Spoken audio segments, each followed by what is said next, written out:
Identify yourself, please.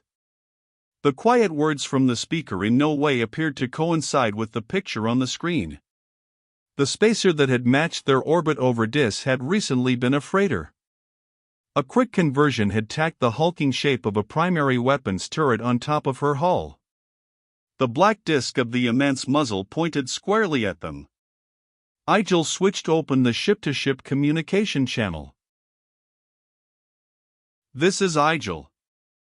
Retinal pattern 490BJ4-67, which is also the code that is supposed to get me through your blockade. Do you want to check that pattern? There will be no need, thank you.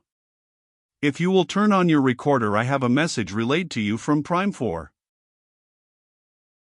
Recording in out, Igel said. Damn. Trouble already, and 4 days to blow up.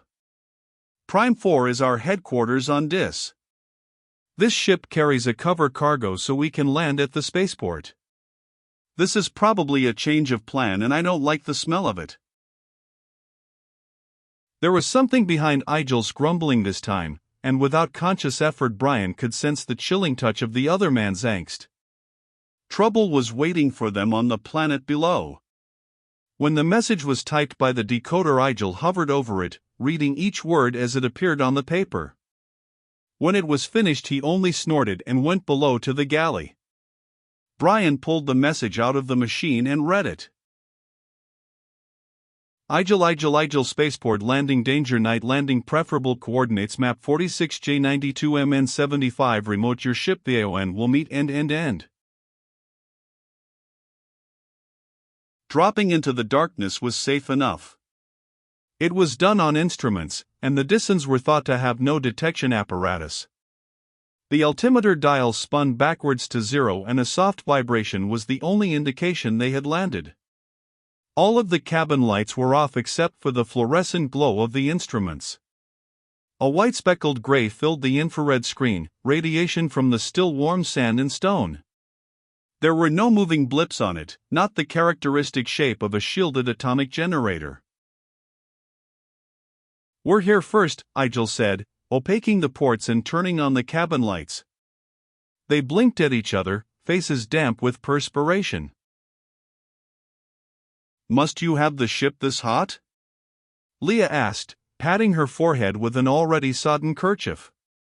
Stripped of her heavier clothing, she looked even tinier to Brian. But the thin cloth tunic, reaching barely halfway to her knees, concealed very little. Small she may have appeared to him, unfeminine she was not. Her breasts were full and high, her waist tiny enough to offset the outward curve of her hips. Shall I turn around so you can stare at the back too? She asked Brian. 5 days' experience had taught him that this type of remark was best ignored. It only became worse if he tried to make an intelligent answer. Dis is hotter than this cabin, he said, changing the subject. By raising the interior temperature we can at least prevent any sudden shock when we go out. I know the theory, but it doesn't stop me from sweating, she said curtly. Best thing you can do is sweat, Igel said. He looked like a glistening captive balloon in shorts.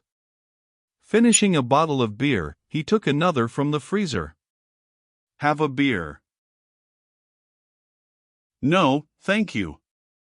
I'm afraid it would dissolve the last shreds of tissue and my kidneys would float completely away. On Earth we never. Get Professor Maurie's luggage for her, Igel interrupted. Vian's coming, there's his signal. I'm sending this ship up before any of the locals spot it. When he cracked the outer port the puff of air struck them like the exhaust from a furnace, dry and hot as a tongue of flame. Brian heard Lee's gasp in the darkness. She stumbled down the ramp and he followed her slowly, careful of the weight of packs and equipment he carried. The sand, still hot from the day, burned through his boots. Igel came last, the remote control unit in his hand. As soon as they were clear he activated it and the ramp slipped back like a giant tongue. As soon as the lock had swung shut, the ship lifted and drifted upwards silently towards its orbit, a shrinking darkness against the stars. There was just enough starlight to see the sandy wastes around them, as wave-filled as a petrified sea. The dark shape of a sandcar drew up over a dune and hummed to a stop. When the door opened, Igel stepped towards it and everything happened at once. Igel broke into a blue nimbus of crackling flame, his skin blackening, charred. He was dead in an instant. A second pillar of flame bloomed next to the car, and a choking scream was cut off at the moment it began. Igel died silently. Brian was diving even as the electrical discharges still crackled in the air. The boxes and packs dropped from him and he slammed against Leah, knocking her to the ground. He hoped she had the sense to stay there and be quiet. This was his only conscious thought, the rest was reflex. He was rolling over and over as fast as he could. The spitting electrical flames flared again, playing over the bundles of luggage he had dropped. This time Brian was expecting it, pressed flat on the ground a short distance away. He was facing the darkness away from the sandcar and saw the brief, blue glow of the ion rifle discharge. His own gun was in his hand. When Igel had given him the missile weapon, he had asked no questions, but had just strapped it on. There had been no thought that he would need it this quickly. Holding it firmly before him in both hands, he let his body aim at the spot where the glow had been. A whiplash of explosive slugs ripped the night air. They found their target and something thrashed voicelessly and died. In the brief instant after he fired, a jarring weight landed on his back and a line of fire circled his throat. Normally he fought with a calm mind, with no thoughts other than of the contest. But Igel, a friend, a man of Anver, had died a few seconds before, and Brian found himself welcoming this physical violence and pain. There are many foolish and dangerous things that can be done, such as smoking next to high-octane fuel and putting fingers into electrical sockets. Just as dangerous, and equally deadly, is physically attacking a winner of the 20s. Two men hit Brian together, though this made very little difference. The first died suddenly as hands like steel claws found his neck and in a single spasmodic contraction did such damage to the large blood vessels there that they burst and tiny hemorrhages filled his brain. The second man had time for a single scream, though he died just as swiftly when those hands closed on his larynx. Running in a crouch, partially on his knuckles, Brian swiftly made a circle of the area, gun ready. There were no others. Only when he touched the softness of Lee's body did the blood anger seep from him. He was suddenly aware of the pain and fatigue, the sweat soaking his body and the breath rasping in his throat. Holstering the gun, he ran light fingers over her skull, finding a bruised spot on one temple. Her chest was rising and falling regularly. She had struck her head when he pushed her. It had undoubtedly saved her life. Sitting down suddenly, he let his body relax, breathing deeply. Everything was a little better now, except for the pain at his throat. His fingers found a thin strand on the side of his neck with a knobby weight on the end. There was another weight on his other shoulder and a thin line of pain across his neck. When he pulled on them both, the strangler's cord came away in his hand. It was thin fiber, strong as a wire. When it had been pulled around his neck, it had sliced the surface skin and flesh like a knife, halted only by the corded bands of muscle below. Brian threw it from him, into the darkness where it had come from. He could think again, and he carefully kept his thoughts from the men he had killed. Knowing it was useless, he went to Igel's body. A single touch of the scorched flesh was enough. Behind him Leah moaned with returning consciousness and he hurried onto the sandcar, stepping over the charred body outside the door. The driver slumped, dead, killed perhaps by the same strangling cord that had sunk into Brian's throat. He laid the man gently on the sand and closed the lids over the staring horror of the eyes. There was a canteen in the car and he brought it back to Leah. "My head, I've hurt my head," she said groggily. Just a bruise, he reassured her. Drink some of this water and you'll soon feel better. Lie back. Everything's over for the moment and you can rest. Igel's dead, Leah said with sudden shocked memory. They've killed him.